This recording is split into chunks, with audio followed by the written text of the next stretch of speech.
Aujourd'hui, je dois faire ma valise pour le Costa Rica. 2 mois après mon voyage en Oregon, je suis invitée pour un voyage de presse en tant que journaliste multimédia pour AR, un magazine voyage dans lequel je travaille depuis presque 2 ans. J'enlève les pulls et le bonnet que j'échange pour des vêtements légers et étanches. Le climat est tropical. Il va faire beau et chaud tous les jours, mais on nous promet des averses quotidiennes. Et bien sûr, le matériel photo et mon micro pour enregistrer. Voilà. Je veux profiter de ce voyage pour rencontrer un musicien, ou une musicienne d'ailleurs, comme à Portland en fait. J'aimerais qu'il me fasse découvrir des salles de concert ou des lieux à visiter, qu'il recommanderait même à ses amis. Partir en musique, un podcast qui fait voyager avec un musicien. Épisode 2, du punk au Costa Rica. Un podcast réalisé par Océane Bodzinski pour AR Magazine. Pour trouver un musicien sur place, je lance une bouée à la mer, ou plutôt une story sur Instagram. Alors, je cherche à contacter un musicien qui habite au Costa Rica pour une interview. Voilà. Comme j'ai vécu en Espagne, des amis hispaniques me recommandent rapidement des groupes de musique. Et je tombe sur le profil de Litus Pérez. Il suffit d'une petite phrase dans sa bio pour me donner envie de le contacter. Il a écrit « Stay punk ». Restez punk en français. Et ça m'intrigue. Comme à Paris, j'aime aller à des concerts punk rock, j'ai hâte de découvrir cette même scène à San José, la capitale du Costa Rica. Avant de le contacter, j'écoute une de ses musiques. Au pif, je choisis Nicole de l'album Kaiser Mundos.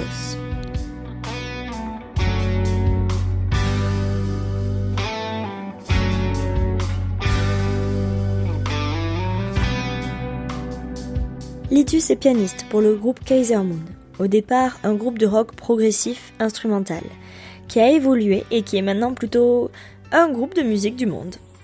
29 mai 2025. Je lui donne rendez-vous à l'hôtel Aeropuerto, où je dors pour ma première nuit. Le hall est grand ouvert, on entend au loin le bruit de la route, mais aussi les bruits de la nature, oiseaux comme insectes. Le hall est vide.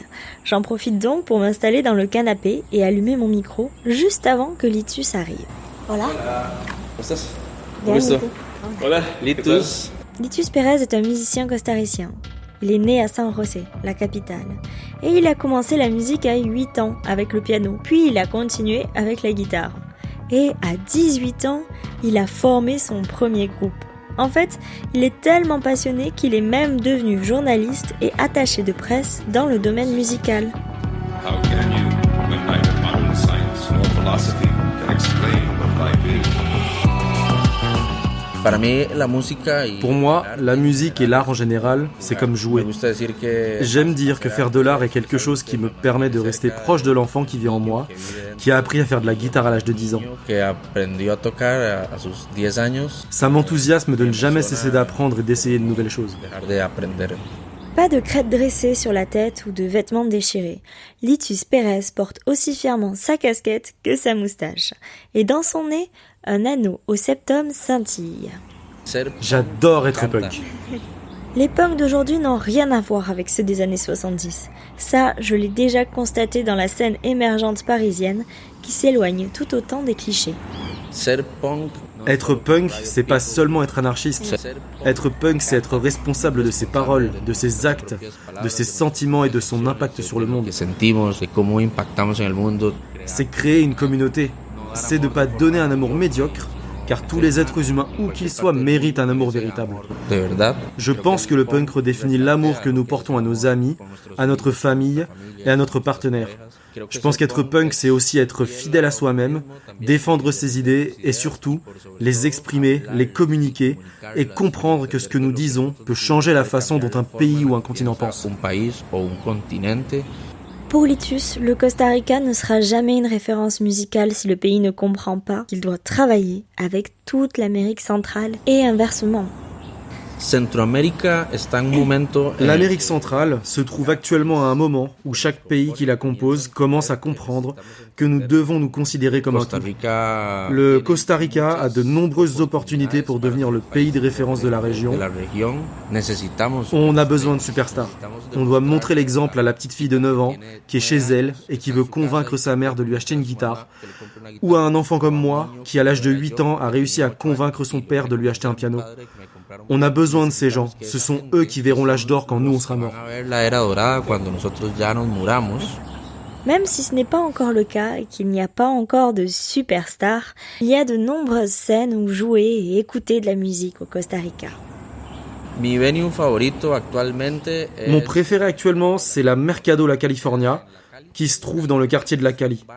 C'est un quartier hyper festif où il y a beaucoup de musique et d'expressions artistiques. Cependant, je n'aime rien de plus que de jouer avec le public tout près et de ressentir l'euphorie collective de ces gens, tout près comme si nous ne faisions qu'un.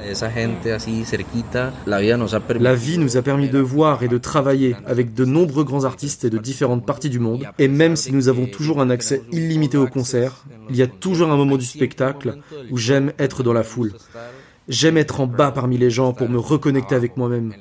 C'est pourquoi j'aime jouer dans les salles underground, qui sont toutes petites. Il y en a beaucoup dans les sous-sols de maisons historiques de la capitale du Costa Rica. Il n'y a rien de comparable à ce sentiment.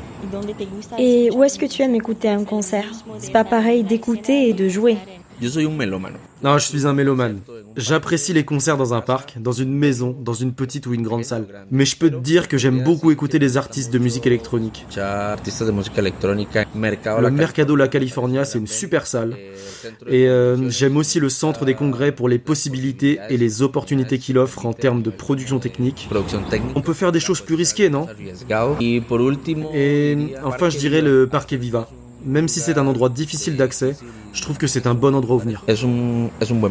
Le Parque Viva est à Alajuela, en dehors de San José. C'est tout proche de l'hôtel où nous sommes, contrairement à la Mercado La California, ou aux bars et restaurants antiques, qui sont en plein centre de la capitale. Quant à la musique qu'il y a à écouter, Litus en a un paquet à recommander. Je suis un grand fan de nombreux artistes de la scène contemporaine costaricienne, comme 424, le meilleur groupe du Costa Rica, Coco Funka, Debinova, Eva Canina. Je veux aussi recommander un projet punk qui est le moyen idéal pour comprendre ce que fait le punk au Costa Rica et où il va. Et il y a un projet qui s'appelle Meneses, qui est dispo sur Spotify, et qui est un projet de grands musiciens membres d'autres projets qui ont été très importants pour le Costa Rica, comme Felo Oler, qui est l'un des membres de Meneses, également membre de Las Robertas, le seul groupe costaricien à s'être produit à Coachella. Litus Pérez est passionné par le punk, mais ce n'est pas le genre musical le plus écouté dans le pays. La musique électronique a une scène forte et importante au Costa Rica. Le reggae, c'est probablement la scène la plus consolidée du pays.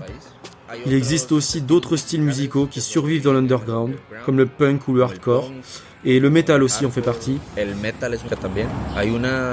Il existe une diversité qui a un héritage historique remontant aux années 60 et 70, qui a évolué et s'est transformé pour notre génération plus milléniale, plus Gen Z, où la musique commence soudainement à prendre de nombreuses directions qui offrent des possibilités infinies.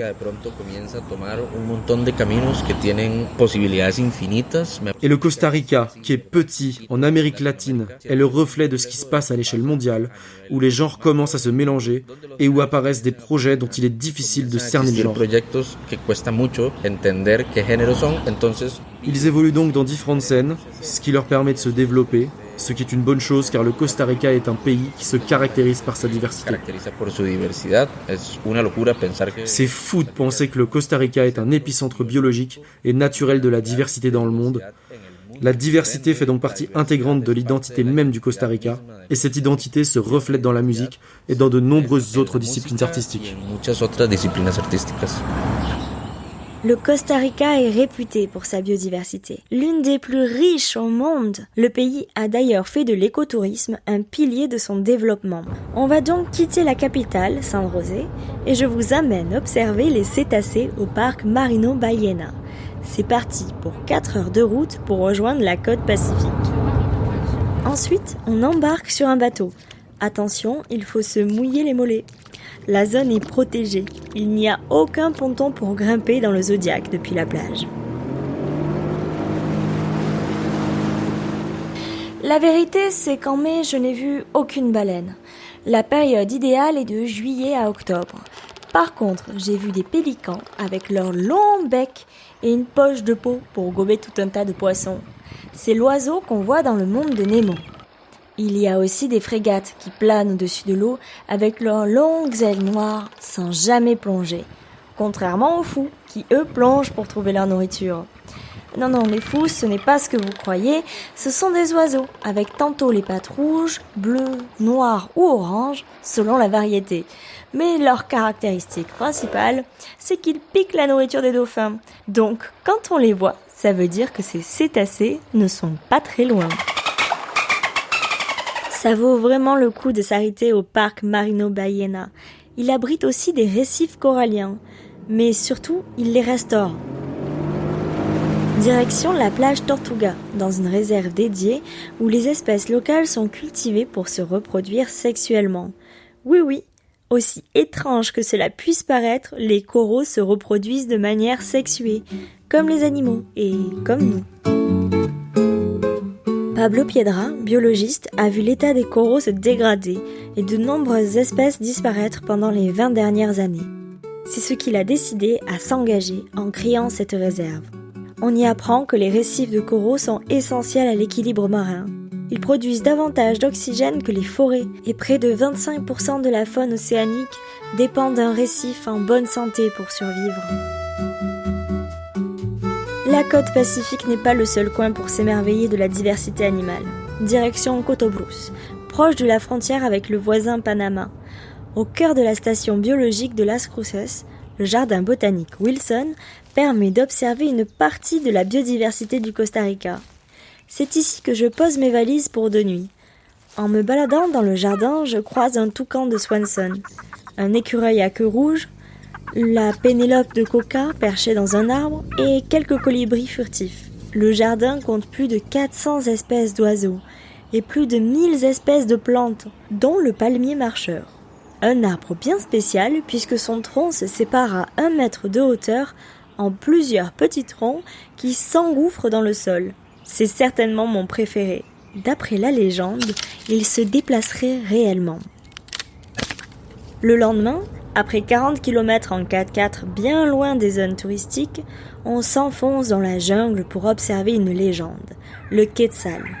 Le mâle comme la femelle ont un plumage coloré et typique, mais le mâle, lui, arbore une queue plus longue, sûrement pour charmer ses dames.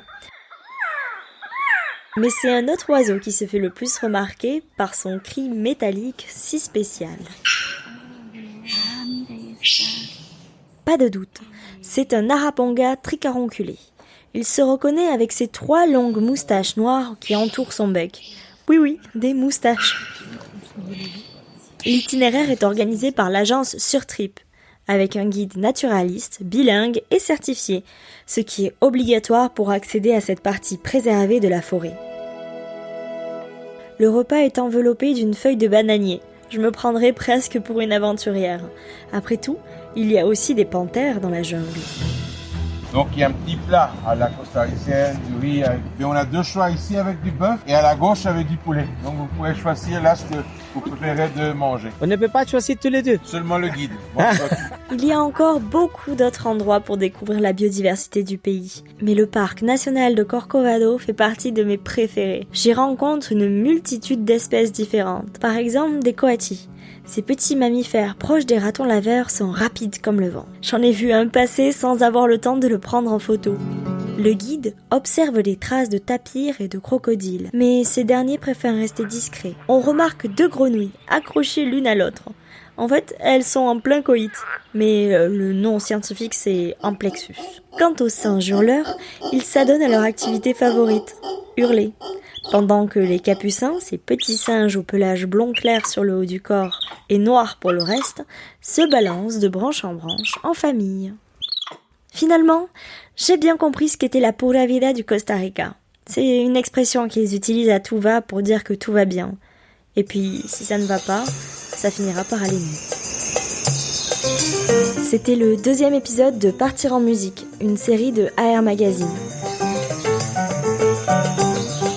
J'espère que ça vous a plu. N'hésitez pas à le partager et nous envoyer un message. Ça nous fera très plaisir. Envie d'en découvrir plus sur le Costa Rica ? Rendez-vous sur ar-mag.fr où j'ai publié un article sur les activités éco-responsables que j'ai testées. Dans le prochain épisode, vous découvrirez ce qui fait danser Madère.